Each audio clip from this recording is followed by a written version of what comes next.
नमस्कार. ठरलं तर मग मालिकेचा आजचा भाग तुम्ही पाहत आहात. तर सर्वजण नाश्ता करत असताना तेवढ्यातच तन्वी घरात येते आणि सर्वांकडे पाहून हसते आणि तिथून निघून जाते तिच्या खोलीमध्ये जाण्यासाठी. तेव्हा कल्पना बोलते की तिथे लग्नामध्ये इतका गोंधळ घालून सुद्धा आता अशी आली आहे जसं काही झालंच नाही आहे. आणि तेवढ्यातच प्रताप तिला विचारतो की गोंधळ घालून म्हणजे काय केलं हिने? हिने लग्नामध्येही काही गोंधळ घातला का? आणि त्यानंतर आता सायली आणि कल्पना त्याला सांगत असतात की कशा प्रकारे तन्वीने तिथे रुद्र आणि गिरिजाच्या लग्नामध्ये मोडता घालायचा प्रयत्न केला. ती सावी आणि उर्वशीची साथ देऊन हे लग्न थांबवण्याचा, लग्न होऊ न देण्याचा प्रयत्न करत असते. पण तेव्हा मात्र सायलीने तिला चांगलंच खडसावलं आणि तिथून हाकलवून सुद्धा दिलं आणि या लग्नामध्ये काहीही विघ्न न आणण्याची ताकीद देखील दिली होती तिला. आता हे सगळं काही कल्पना आणि सायली आता प्रतापला सांगत असतात आणि हे सगळं ऐकल्यानंतर खरं तर बाकीचे सर्व देखील खूप आश्चर्यचकित झालेले असतात. त्यानंतर अर्जुन बोलतो की हो, पण या सगळ्यानंतर देखील रुद्र आणि गिरिजाचं लग्न अगदी सुखरूपपणे पार पडलं. आणि सायलीला सांगतो की मी ऑफिसला जातो आणि तिथे पोहोचल्यावर तुला कॉल करतो. नाहीतर एक काम कर, तूही ऑफिसला चल, आपण तिथून एकत्रच जाऊया मग प्रतिमा आत्याकडे. आणि प्रताप त्यांना बोलतो की चला, म्हणजे आता भांडण मिटलेलं दिसतंय तुमचं. आणि आता अर्जुन देखील ऑफिसला जाण्यासाठी तिथून निघून जातो. अस्मिता मात्र खूप नाराजच असते. अर्जुन गेल्यानंतर तीही बोलते की मीही माझ्या खोलीमध्ये जाऊन बसते आणि तिथून निघून जाते. सायली मात्र विचार करत असते की आज यांनी मी ऑफिसला गेल्यावर फोन करतो म्हटल्यानंतर अस्मिताताईंनी मला चिडवलं कसं नाही आम्हाला. याचा अर्थ अजूनही त्यांचा मूड फ्रेश झालेला नाही आहे, अजूनही त्या नाराजच आहेत. तर इकडे महिपतला बांधून ठेवलेला आहे आणि आता तन्वी घरी आल्यानंतर मात्र नागराज फक्त तिथे असतो. तर नागराज आता महिपतकडे येतो आणि महिपतला बोलतो की महिपत हे बघ, मला हे असं काही करायचं नव्हतं. आता महिपत मात्र खूप जास्त चिडलेला असतो नागराजवर व तो बोलतो की सिंहाला असं बांधून ठेवलं म्हणजे काय त्याच्या नखांची धार कमी झाली? असंच होत नाही नागराज शेठ, तुमच्याकडून मला ही अपेक्षा नव्हती. अहो, किती वर्षांची जुनी मैत्री आपली आणि तरी देखील तुम्ही मला धोका दिला. आता नागराज महिपतला समजावण्याचा प्रयत्न करत असतो की हे बघ, हे सगळं काही मी केलेलं नाही आहे. तुला हे असं किडनॅप करायचं, इथं बांधून ठेवायचा वगैरे माझा प्लॅन नव्हता. हा सगळा त्या प्रियाचा प्लॅन होता आणि मला हे सगळं नाईलाजाने करावं लागलं. अरे तू समजून घे ना जरा. अरे काय झालं, थोडंसं तरी समजून घे ना. तू जर त्या सायली अर्जुनच्या हाती लागला असतास, पोलिसांच्या हाती लागला असतास, तर तू माझं देखील नाव मध्ये घेतलं असतंस ना. आणि म्हणून मला हे सगळं करावं लागलं. आता महिपत खूप जास्त चिडलेला असतो नागराजबरोबर, बोलतो की 25 वर्षांपासूनची आपली मैत्री आहे. 25 वर्षांपासून आपण त्या किल्लेदाराला मारायचं प्लॅनिंग करतोय. विसरलात का तुम्ही? 6 महिन्यांपासून आपण प्लॅनिंग करत होतो तुमच्या त्या भावाला उडवायचं. आणि त्यानंतर आपण हे सगळं केलं तेव्हा काय म्हणाला होतात तुम्ही मला की एकदा माझ्या भावाला मरू देत, मग सगळी प्रॉपर्टी माझ्या नावावर होईल आणि मग मी तुला मालामाल करतो. काय झालं? काय भेटलं तुम्हाला 25 वर्षामध्ये? भिकेचा कटोरा. आता मात्र नागराज देखील खूप चिडलेला असतो व बोलतो की हे बघ महिपत, आपला प्लॅन तेव्हा सक्सेसफुल नाही झाला, पण आता तेव्हा जे काही झालंय ना ते बाहेर येता कामा नये वगैरे तो नागराजला समजावत असतो. मग बोलतो की हे बघ, आणि हे जर आपल्यापर्यंत कोणी पोहोचू नये असं जर तुला वाटत असेल ना, तर आपण हे असं शत्रुत्व घ्यायला नकोय. आपण असे हातात हात घेऊन राहायला हवंय, हात मिळवायला हवंय. त्यावर नागराजला महिपत बोलतो, हो का, पण हातात हात घ्यायला हात मोकळे पाहिजे की नाही? माझे हात आणि पाय कोणी बांधून ठेवले आहेत बरं इथं? तर इकडे सायली आणि अर्जुन दोघेही रविराजला भेटण्यासाठी आलेले असतात आणि अर्जुन आता रविराजला सांगतो की बाबू जिवंत आहे. सायलीने बाबूला पाहिलं आणि त्यानंतर आम्ही त्याचा पाठलाग देखील केला आणि त्याचा पाठलाग केल्यानंतर त्याने कबूल केलं की त्याला महिपतने सुपारी दिली होती आणि हे महिपतचं एकट्याचं काम नाही आहे, महिपतला देखील दुसरं कोणीतरी सुपारी दिली होती हा अपघात घडवून आणण्यासाठी. आता हे ऐकल्यावर खरं तर रविराजसुद्धा खूप आश्चर्यचकित होतो. आणि तेवढ्यातच सुमन आणि प्रतिमा दोघीही भोपळ्याचे घारगे घेऊन तिथे येतात. आता घारगे पाहिल्यावर अर्जुन लगेचच ते घारगे खायला सुरुवात करतो आणि प्रतिमाची तारीफ करत असतो की आत्या खूप छान झाले आहेत घारगे वगैरे. त्यावर प्रतिमा सांगते की हो, अस्मिताला देखील माझ्या हातचे घारगे खूप आवडतात आणि सायली जाताना घारगे घेऊन जायची आठवण कर हं, आठवणीने घेऊन जा तिच्यासाठी.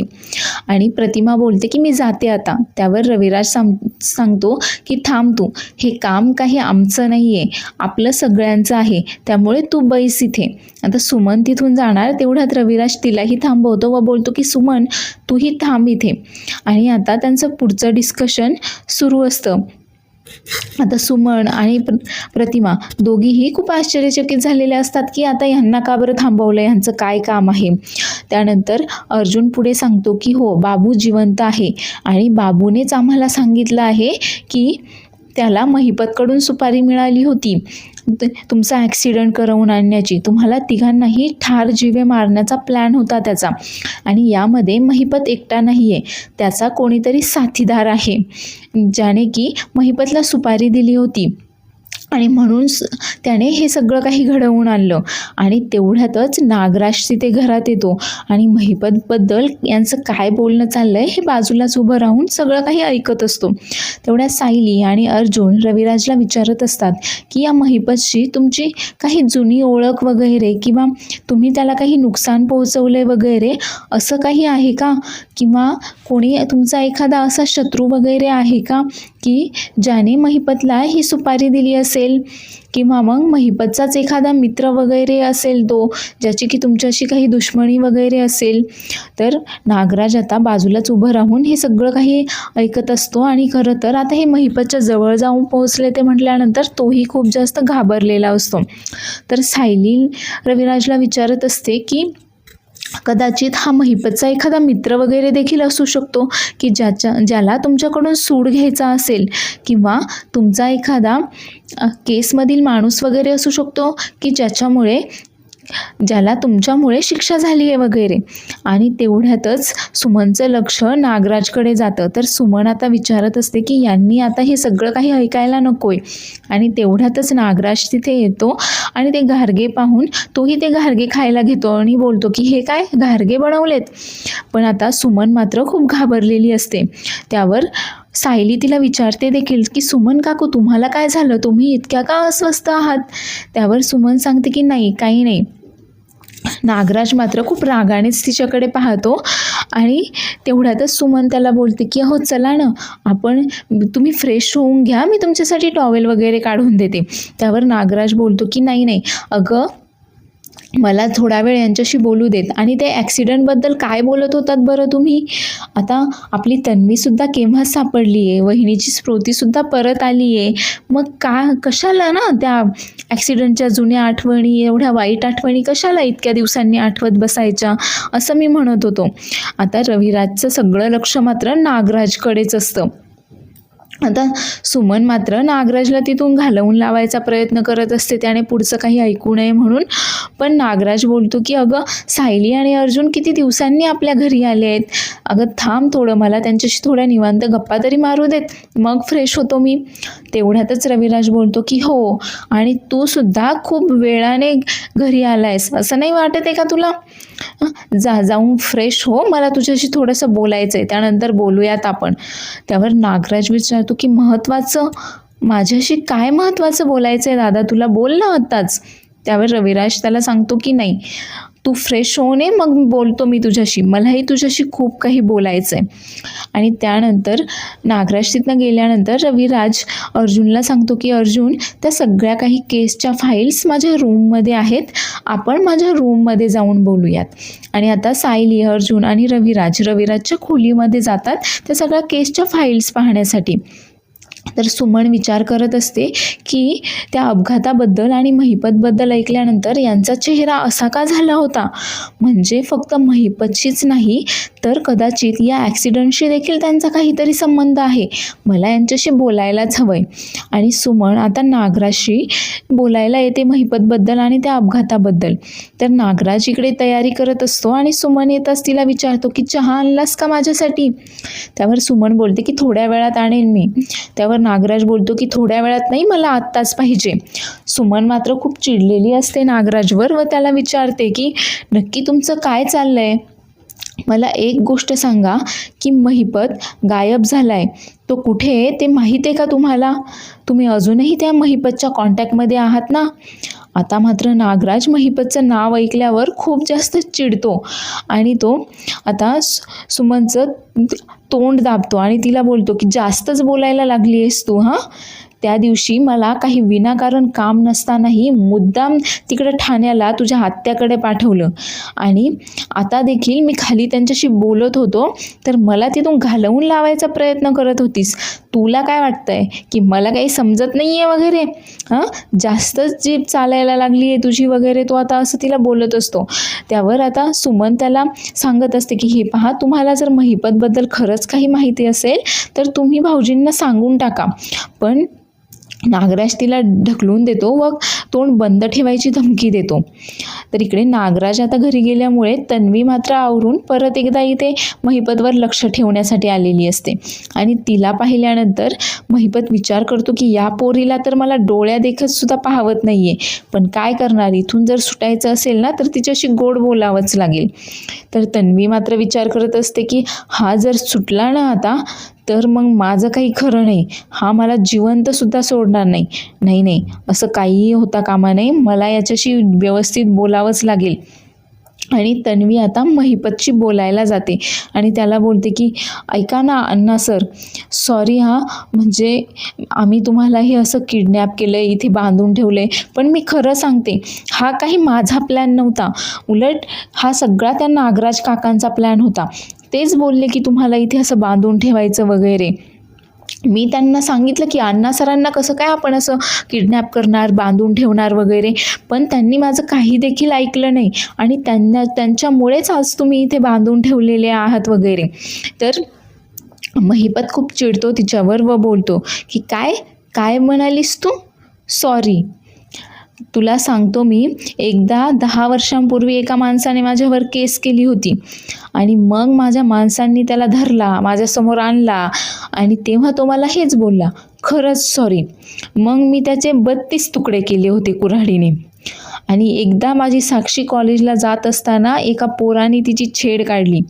मग काय, माझ्या माणसांनी त्याला धरला, माझ्यासमोर आणला आणि त्यानंतर मी त्याचे डोळे काढले, त्याची जीभ कापून टाकली.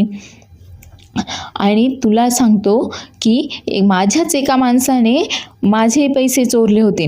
माझ्या माणसांनी त्याला धरला, माझ्यासमोर आणला आणि तो काय म्हणला? त्यावर तन्वी बोलते की सॉरी.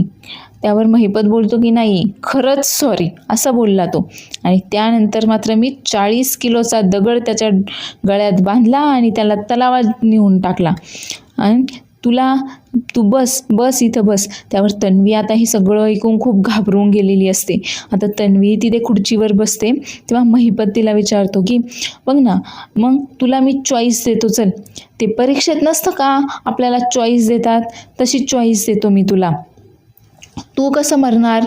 जे असे 32 तुकडे होऊन मरायचे तुला, का असा मोठा दगड गळ्यात बांधून तुला तलावात टाकू, का तुझे डोळे काढून जीभ कापू वगैरे, कसं मारू मी तुला नक्की? म्हणजे तलावात टाकली का म्हणजे फक्त कसा 40 किलोचा दगड आणि सापळाच सापडेल, नंतर कसं मारायला आवडेल तुला, सांग बरं.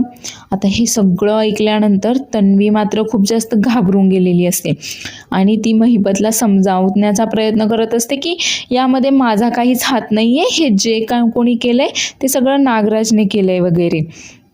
महिपत मात्र तिला बोलतो की मला फक्त एकदा इथून सुटू दे, मग मात्र काही तू जिवंत राहत नसतेस. आणि हे ऐकून तन्वी मात्र खूप जास्त घाबरून गेलेली असते.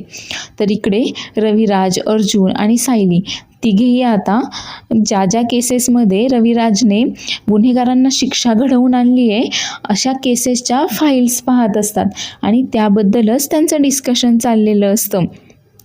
पण आणि ते केसच्या फाईल्स पाहून वगैरे विचारत असतात. त्यावर एका फाईलमध्ये मात्र अर्जुनला डाऊट येतो. तेव्हा तो विचारतो, तर त्यावर रविराज सांगतो की अरे ती एका पोलिसाची केस आहे. त्याने कैद्यांपैकी 2 गुंडांना हाताशी धरवून 2 बिझनेसमॅनचा खून घडवून आणला होता आणि त्यामध्ये त्याने जी गाडी वापरली होती ती त्या पोलिसानेच दिलेली होती. मग त्या गाडीचा नंबर वगैरे ट्रेस करून त्या ड्रायव्हरला शोधून वगैरे आम्ही त्या पोलिसापर्यंत पोहोचलो होतो आणि त्यानंतर त्याला शिक्षा झाली होती. त्यावर अर्जुन बोलतो की म्हणजे तू त्याचं करिअर आणि त्याची आबरू सगळंच पणाला लावलं होतंस तर अशा भरपूर साऱ्या केसेसबद्दल आता फाईल्स पाहून अर्जुन आणि सायली रविराजला विचारत असतात. तर रविराजही त्यांना एकेका केसची माहिती देत असतो. त्यानंतर रविराज अर्जुनला बोलतो की अर्जुन तू एक काम कर ना, तू या सगळ्या फाईल्स ज्या आहेत केसच्या आहेत त्या सगळ्याची एक लिस्ट बनव, तोपर्यंत मी बाकीच्या फाईल्स वगैरे पाहतो. तेवढ्यात सायली रविराजला बोलते की रविराज काका मला ना थोडासा संशय येतोय. म्हणजे पहा ना, मला असं वाटतंय की हे काही महिपतने फक्त पैशासाठी केलेलं काम नसावं. हे दुसरं कोणीतरी त्याला सुपारी दिली म्हणजे त्याचा कोणी मित्र वगैरे किंवा दुसरं काही कारण असू शकतं. आपल्याला ते असं नजरअंदाज करून चालणार नाही. तर पुढील भागामध्ये आपण पाहणार आहोत की रविराज आता खूप जास्त चिडलेला असतो. तो नागराजला बोलावतो व सर्वांसमोर विचारतो की मला तुझ्याशी थोडंसं बोलायचं आहे. आता मी जे काही विचारेल ना त्याचं खरं खरं उत्तर दे. महिपतने कबूल केलंय की त्याला कोणीतरी सुपारी दिली होती आमचा ॲक्सिडेंट घडवून आणण्यासाठी आणि म्हणून त्याने हा ॲक्सिडेंट घडवून आणलाय. या सगळ्याची त्याने प्रतिमासमोर कबुली दिली आहे. तर प्रतिमा देखील मान डोलावून हो सांगते आणि रविराज नागराजला पुढे विचारतो की तुझा अजून देखील महिपतशी काही कॉन्टॅक्ट आहे का? अजून देखील तू त्याच्या कॉन्टॅक्टमध्ये आहेस का? हे बघ, मी जे काही विचारतोय ना ते अगदी खरं खरं सांग. आता महिपतचं नाव ऐकल्यावर नागराज मात्र खूप जास्त घाबरलेला असतो. तर सुमन देखील खूप घाबरलेली असते. आता सायली आणि अर्जुन जायला निघतात तेव्हा सुमनचा चेहरा पाहून सायली विचारते की सुमन काकू तुम्हाला काय झालं? तुम्ही इतक्या का अस्वस्थ आहात? पण सुमन मात्र काहीही कोणालाही सांगू शकत नाही. एपिसोड आवडला असल्यास चॅनेलला लाईक, शेअर आणि सबस्क्राईब करायला विसरू नका.